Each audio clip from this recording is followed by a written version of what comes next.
말씀은 세 가지로 나누어서 은혜를 받고자 합니다. 첫째는 하나님의 교훈에 대한 말씀인데 사람의 교훈과 비교해서 말씀해 주시고 있어요. 또 두 번째는 하나님의 영광에 대해서 말씀해 주실 텐데 하나님의 영광을 사람이 자기가 영광을 받으려고 하는 것과 비교해서 말씀해 주고 있습니다. 또 세 번째는 하나님의 구원에 대해서 말씀해 주고 있는데 사람의 인기 그것에 대해서 또 비교해서 말씀해 주고 있어요. 사람들은 외모로 사람들을 판단하기 때문에 하나님의 구원을 잘 구분하지 못하는 것을 말씀해 주고 있습니다. 첫째는 우리가 사람의 교훈보다는 하나님의 교훈에 집중해야 될 줄로 믿습니다. 예수님께서 말씀을 전하실 때 교훈에 대해서 하나님께서 지금 내가 가르치는 것이 아니라 하나님이 나에게 가르쳐 주신 것을 전한다, 그렇게 말씀하고 있어요. 제가 목회자지만 사람의 얘기만 자꾸 하면은요, 당장은 사람들이 귀가 즐거울 수 있어요. 그래서 사람들이 그것에 의해서 인기도 얻을 수도 있습니다. 그러나 하나님의 교훈이 더 중요한 줄로 믿습니다. 목회적으로 보면 트렌드가 있어요. 트렌드. 어떤 트렌드가 있냐면 이전에 목사님들이 적극적 사고방식을 많이 얘기해요. 적극적 사고방식. 긍정적인 사고를 많이 말씀하셨어요. 그거 좋습니다. 예수 믿는 사람들이 긍정적으로 적극적으로 살아야 되는데, 근데 설교 시간에 매일같이 그 얘기만 하면 예수 그리스도의 십자가의 보혈의 공로, 예수님께서 십자가에 못 박혀 돌아가셨습니다. 그 성경에 기독론이 빠지게 되면 설교 시간에 그 약점이, 영적으로 약점이 생기는 걸 볼 수가 있어요. 사도 바울의 내게 능력 주시는 자 안에서 내가 모든 것을 할 수 있습니다 라는 긍정적인 사고방식은 하나님이 어떤 분인가를 정확하게 알 때, 예수님이 어떤 분인가를 정확하게 알 때 거기서 긍정적인 사고의 출발이 시작되는 걸 볼 수가 있는데, 자꾸 하나님 빼놓고 예수님께서 십자가에 못 박혀 돌아가신 거 그거 빼놓고 긍정적인 사고, 우리가 모든 것을 할 수 있습니다, 내가 모든 거 할 수 있습니다, 하나님 빼놓고 하면 그 긍정적인 사고방식은 인간의 교만으로 끝나게 되는 경우가 있는 걸 볼 수가 있어요. 그래서 하나님으로부터 시작된 것이 중요한 것을 볼 수가 있습니다. 주의 은혜 가운데 하나님의 교훈, 또 트렌드 가운데 내적 치유에 대해서 사람들이 자꾸 말을 해요. 내적 치유. 목회하다 보니 내적으로 그동안 어렸을 때 상처받은 것이 있었는데 그 부분에 대해서 자꾸 얘기하는데, 그래서 심리학을 자꾸 또 얘기해가지고 사람들에게, 이 목회자들이 심리학을 연구해서 그 트렌드를 가지고 얘기를 해요. 근데 결국은 치유해 주시는 분은 누구시냐면 예수님이시단 말이에요. 하나님께서 우리의 상처를 다 싸매 주셔야 될 줄로 믿습니다. 해석이 안 되는 것을, 상처를 하나님 말씀으로 바르게 해석해 가지고 하나님의 뜻이 이거구나, 그렇게 해야 그것이 이 내적 치유의 목적을 이룰 수 있는데, 잘못 가다 보면 상담 쪽으로 자꾸 가가지고요, 물론 당장은 이제 그 상담 마음 가운데 그것이 큰 위로가 될 수도 있고 그래요. 그런데 상담 쪽으로 가다 보면 결국은 상담학으로 하나님 말씀에서 시작했다가 상담으로 가는 걸 볼 수가 있어요. 아닙니다. 하나님 말씀이 더 중요한 줄로 믿습니다. 또 트렌드 가운데, 설교 가운데 듣다 보면, 그래서 역사에 대해서 사람들이 또 많이 관심을 가져요. 필요합니다. 역사에 대해서, 역사의 의미라든지. 근데 역사의 주관자 되시는 분 누구시냐면 하나님이세요. 역사를 이끌으시는 분은 바로 주님이세요. 하나님으로부터 시작된 그런 영적인 깨달음을 가져야 되는데, 오히려 세상 사람들이 갖고 있는 인문학에서 나타난 그런 역사관을 가지고 성경을 자꾸 얘기하다 보면 오히려 뒤집힐 수가 있어요. 하나님 말씀을 이제 옛날 얘기다, 그래서 그걸 바꿔놓는 그런 경우가 있는 걸 볼 수가 있어요. 그래도 참 여러 가지 역사책도 많이 보고 공부도 했는데, 철학책도 많이 보고 했는데, 결국은 해결자는 우리 구세주이신 예수님께서 메시아시기 때문에 메시아 되신 주님께서 다 해결자가 되시는 줄로 믿습니다. 역사의 주관자이신 예수님이신 줄로 믿습니다. 하나님이신 줄로 믿습니다. 그래서 이 예수님께서 세상 사람의 개념을 가지고 자꾸 예수님 말씀하시는 것을 유대인들이 자꾸 자신들의 잣대로 예수님을 평가하는 걸 볼 수가 있어요. 예수님께서 하시는 말씀이 내 교훈은 내 것이 아니요 나를 보내신 이의 것이니라. 즉 하나님의 것입니다. 하나님의 가르침입니다. 그렇게 분명하게 말씀해 주고 있는 것을 볼 수가 있어요. 이게 16절 말씀인데 같이 한번 읽어보겠습니다. 시작. 예수께서 대답하여 이르시되 내 교훈은 내 것이 아니요 나를 보내신 이의 것이니라. 하나님의 교훈에 집중하라. 그렇게 말씀해 주고, 자꾸 사람을 외모로 판단하니까 너희들이 나를 보지 말고 자꾸 나에 대해서 자꾸 다른 얘기 하는데 하나님에 집중하라. 하나님에게 집중해야 예수님이 하나님으로부터 보냄받은 그런 메시아시다, 예수님이 구세주시다 하는 걸 깨닫기 때문에 그렇습니다. 이 세상의 모든 학문의 시작이 말이죠, 하나님으로부터 시작된 것이다. 우주 만물이 시작이 천지 창조하신 하나님으로부터 시작된 것이다. 왜 자꾸 그거 빼놓고 나를 자꾸 세상의 잣대를 가지고 나를 가지고 자꾸 평가하느냐, 그렇게 얘기하는 거예요 지금. 내 교훈은 내 것이 아니요 하나님의 것이니라. 우리가 이 세상의 학문 가운데 진화론을 보면요, 조금만 더 한 두 단계 밑으로 들어가면 그 진화론의 약점이 금방 나타나요. 그래서 모든 것이 하나님, 천지 만물 창조하신 하나님으로 시작된 것이다 하는 것을 우리가 늘 깨닫고 거기서부터 해석을 해야 될 텐데, 무슨 경치 좋은데 무슨 어디 그 전망 좋은데 가서 뭐 옛날에 뭐 어떻고 뭐 몇십만 년 전에 뭐, 아니에요. 성경 말씀에 6,000년이 6,000년 세계 시작이에요. 그 이전에 몇백만 년 전, 몇억 년 전, 그거는 지금 현재 기술로 그것을 계산할 수 있는 그런 능력이 없습니다. 그러니까 이 화석도 뭐 몇만 년 전 됐다 그러는데, 그것도 뭐 사람 그 뼈에서 나오는 원소가 있는데 그걸 가지고서 이제 평가하는데, 그것도 뭐 한 몇백 년 지나면 다 없어지는 거란 말이죠. 그 원소 자체가. 근데 그거 가지고 평가하려고 그러니까 지질학자인 이재만 선교사님 설명에 의하면, 그러니까 사람들이 잘 모르니까 무조건 오래됐다고 얘기하는 겁니다. 무조건 이런 지질 형태가 생기기까지 오래됐다고. 근데 성경 말씀에 다 답이 나와 있는데 하나님 빼놓으려고 그러니까 그렇게 어거지로 진화론이 만들어진 걸 볼 수가 있고, 1800년대 때에 만들어진 진화론의 여러 가지 그 내용을 가지고 지금까지도 그걸 교과서에 써가지고 울고 먹는단 말이에요. 옛날에 무슨 뭐 고생대 신생대 뭐.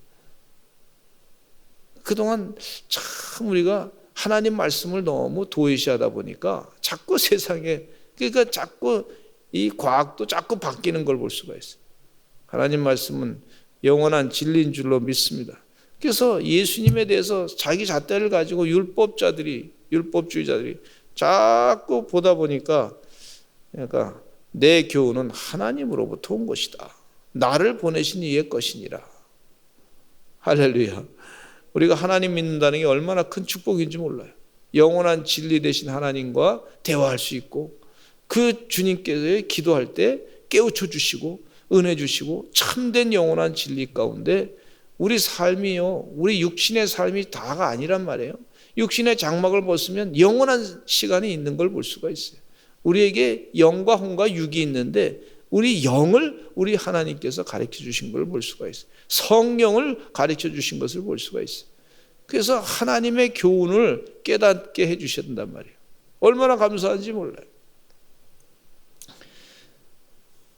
예수님의 가르침, 이 사람들이, 유대인들이 깜짝 놀랐는데 명절 중간에 예수님께서 성전에 올라가서 가르치시는데 너무 잘 가르치시니까 이분들이 얘기하기를 배우지 않았는데 어떻게 글을 아느냐 그렇게 물었어요. 예수님은 사람에게 배울 필요가 없습니다. 이미 하나님으로부터 다 알고 오신 분이에요. 솔로몬은 하나님의 지혜로 사람들을 놀라게 했어요. 하나님이 지혜를 부어주시니까 사람들을 깜짝 놀랄 만한 그런 판결을 내리게 되고, 시바의 여왕이 와가지고 이 솔로몬의 지혜를 듣기 위해서 말이죠, 그 사람들 사절단과 같이 와가지고 큰 선물도 가져와가지고 하나님의 지혜를 배웠던 걸 볼 수가 있어요. 여러분, 우리는 하나님의 지혜를 가진 사람인 줄로 믿습니다. 이 사도 바울이 하나님의 지혜 가운데 나에게는, 구원받을 자에게는 예수 그리스도의 십자가 외에 자랑할 것이 없다 그렇게 말씀해 주고 있고, 구원받을 사람들은 다른 이름으로 구원받을 수 없습니다. 사도 베드로가 그렇게 설교한 걸 볼 수가 있어요. 주의 은혜 가운데 십자가와 예수 그리스도의 이름을 자꾸 자랑하시는 그런 하나님의 종들이 되시기를 간절히 축원합니다. 하나님께서 하나님의 지혜를 우리에게 부어주신단 말이에요. 당신의 사랑하는 자녀들이 하나님께서는 지혜롭게 살기를 원하고 계세요. 뱀처럼 지혜롭게, 비둘기처럼 순결하게 살기를 원하시는 하나님. 여러분, 하나님의 지혜를 가지고 뱀처럼 지혜롭게 세상 가운데 승리하시는 하나님의 귀한 종들이 되시기를 간절히 축원합니다. 하나님께서 다니엘 예언자를 통해 가지고 10배나 많은 지혜를 부어주시는데, 그 다니엘이 어떻게 했냐면 하나님의 말씀 가운데 신명기 말씀을 듣고서, 어렸을 때 들은 얘기를 듣고서 그 음식 가운데 부정한 음식은 안 먹기로 작정했더니 하나님께서 그에게 축복하시기를 10배나 많은 세상 사람들보다 더 많은 지혜를 허락해 주셔가지고, 이 다니엘이 말이죠, 왕이 꾼 꿈을 자기가 보지도 않았는데 전부 다 얘기해 주고 말이죠. 그러니까 신적인 존재가 된 거예요. 하나님의 지혜를 알게 되니까 왕이 꾼 꿈까지도 자기가 얘기 안 해줬는데 그냥 해석만 한 것이 아니라 그 왕이 꾼 꿈까지도 다 얘기해 주면서 그것까지 해석해 주면서, 그러니까 왕이 깜짝 놀라는 거 아닙니까?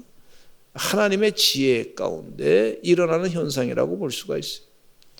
우리 서산제일감리교 성도들은 하나님의 지혜로 사시는 주의 종들 되시기를 간절히 축원합니다. 이사야 예언자는 성전에서 그 스랍 하나가 나타나 가지고요, 그 부짓개를 가지고 입술을 싹 찢어 가지고 하나님의 거룩한 모습으로 이 사람이 바뀌어지게 되고 하나님의 지혜로 예언했던 걸 볼 수가 있어요. 그래서 이 당장 그 당시에 이사야 예언자 초기에는요, 사람들이 아주 잘 살기, 이스라엘 백성들이 잘 살았거든요. 그런데 하나님의 뜻이 교만해서는 안 됩니다 라고 전했어요. 이렇게 살다가 하나님으로부터 멀어지게 되고 결국은 하나님의 심판을 받게 됩니다 예언했다가, 또 바벨론 포로 생활하는 동안에 그에게 하나님께서 지혜 주셔서 또 희망의 메시지를 전해주시고 소망의 메시지를 전해주신 것을 볼 수가 있어요. 이스라엘 백성들에게 보지 못하는 것을 보게 하시고 예언의 말씀하신 것을 볼 수가 있습니다. 오늘 이 새벽에 기도하실 때 하나님께서 깨우쳐 주시는 지혜로, 하나님의 지혜로 승리하시기를 간절히 축원합니다. 그리고 이 지혜 가운데는, 하나님의 교훈 가운데는요, 하나님의 영광을 드러내는 걸 볼 수가 있어요. 자기의 교만한 그 자기의 영광을 드러내는 것이 아니라 하나님의 교훈을 받은 사람은 하나님의 영광을 드러내는 것입니다. 그게 목적이에요. 근데 자기의 영광을 드러내는 사람은 이단이 될 수가 있어요. 그게 교만하게 되는 걸 볼 수. 그건 하나님의 영으로부터 시작된 것이 아니라고 볼 수가 있습니다. 자기의 교만. 어떤 사람은 처음에 하나님의 영으로 시작했다가 나중에 자기 교만 때문에 바뀌어져 가지고요, 세상의 욕심으로 싹 바뀌어지는 이단의 모습의 형태를 볼 수가 있는 것을 볼 수가 있습니다. 여러분, 하나님의 교훈은요, 하나님의 영광에 집중하게, 그것이 목표에 하나님의 영광 받는 것이. 그래서 17절 말씀에 예수님께서 18절과 17절에 이런 말씀하고 같이 한번 읽어보겠습니다. 시작. 사람이 하나님의 뜻을 행하려 하면 이 교훈이 하나님께로부터 왔는지 내가 스스로 만남인지 알리라. 스스로 말하는 자는 자기 영광만 구하되 보내신 이의 영광을 구하는 자는 참되니 그 속에 불의가 없느니라. 이렇게 예수님께서 분명하게 사람이 하나님의 뜻을 행하려 하면 이 교훈이 하나님께로부터 왔는지 내가 스스로 말함인지 분별할 수 있다, 이렇게 말씀해 주고 있어요.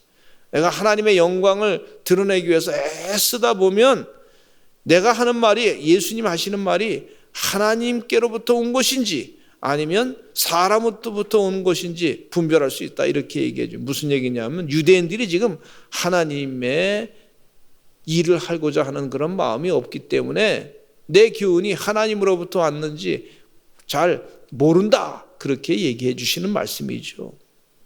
자기 영광만 구하니까 그 성전 안에 있는 그 학자들이 자기의 세상적인 욕심, 세상적인 그런 권세, 이것에 그냥 취해 있다 보니까 하나님의, 지금 하나님이 되신 분이, 하나님과 같으신 분이 지금 와서 말씀 전에도 하나님인 줄 모르는 거예요.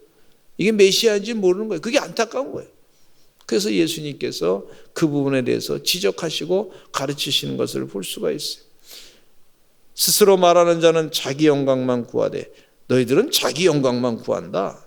보내신 이의 영광을 구하는 자는 참되니 그 속에 불의가 없다. 이렇게 예수님께서 가르쳐 주시는 걸 볼 수가 있습니다. 주의 은혜 가운데 이렇게 하나님의 영광을 구하셔서 하나님의 일을 행하셔서 하나님의 영광을 드러내시고 분별하시는 우리 서산제일감리교 성도들 되시기를 간절히 축원합니다. 그러니까 예수님께서 그 부분에 대해서 또 지적을 하고 있어요. 너희가 어찌하여 나를 죽이려 하느냐. 모세 율법을 받았는데 왜 죽이려 하느냐. 사람의 일을 생각하니까 하나님의 일을 모르니까 예수님에 대해서 내 재산을 뺏어가고 내 권세를 뺏어가는 존재로 생각하니까 너희가 나를 죽이려 한다, 그렇게 얘기하고 있어요. 이미 알고서 말씀하신 것을 볼 수가 있어요. 이거 거기서 충돌이 일어나는 것을 분명히 아시고 말씀해 주고 있어요. 제사장 나라에 한계가 있는데 그 율법을 완성시키러 오신 분이 예수님이세요. 하나님 나라의 시작이 바로 예수님으로부터 시작되는 걸 말씀해 주고 있는데 그것을 인정하지 않으니까 하나님 나라를 추구하다 보면 자신들이 기득권이 다 뺏기니까 그동안 제사 지내면서 그동안 많은 걸 얻었단 말이죠. 그러니까 그것에 대해서 부정하다 보니까 나를 죽이려 한다, 그렇게 예수님께서 말씀해 주고 벌써 가르쳐 주시고 예언하신 것을 볼 수가 있어요. 그러니까 사람들이 언제 우리가 죽이려 했느냐. 그런데 벌써 그 마음 안에 마귀 사탄의 마음이 있는 걸 알고 있고 세상의 기득권과 욕심으로 하나님의 영광을 드러내지 않기 때문에 벌써 예수님께서 아시고 예언하신 것을 볼 수가 있어요. 그 좋은 기득권을 누가 놓치려고 그러겠습니까? 세상의 권세, 물질, 이거 안 놓치려고 얼마나 사람들이 죄악 가운데 바등대는지 그걸 예수님이 알고 계시니까 그것에 대해서 지적하고 계신 것을 볼 수가 있어요. 그런데 예수님께서 하시는 말씀이 오늘 분명하게 얘기하시기를 하나님의 구원을 이루기 위해서 내가 산다, 그렇게 얘기하고 있어요. 그러면서 모세 율법에 안식일에 사람들의 병을 고친 거, 그것에 대해서 지금 너희가 나를 지적하고 있는데 할례도 안식일날 하고 있지 않느냐, 모세율법에. 사람을 구원하는 게 더 중요한 일이지 않느냐. 구원하는 거는 잊어버려 놓고 율법만 자꾸 주장하다가, 세상의 기득권만 자꾸 주장하다가 율법을 목적인 구원을 이루지 못하는 것에 대해서 지적하고 말씀해 주신 걸 볼 수가 있어요. 그래서 외모로 판단하지 말고 공의롭게 판단하라. 따라서 하자. 공의롭게 판단하라. 공의롭게 어떻게 판단해요? 하나님의 일을 하고자 하면 공의롭게 판단하게 되는 걸 볼 수가 있어요. 진정한 공의는요, 하나님의 일을 하고자 할 때 진짜 공의가 이루어지는 줄로 믿습니다. 세상 사람들이 얘기하는 공의와 하나님 말씀하시는 공의가 달라요, 여러분.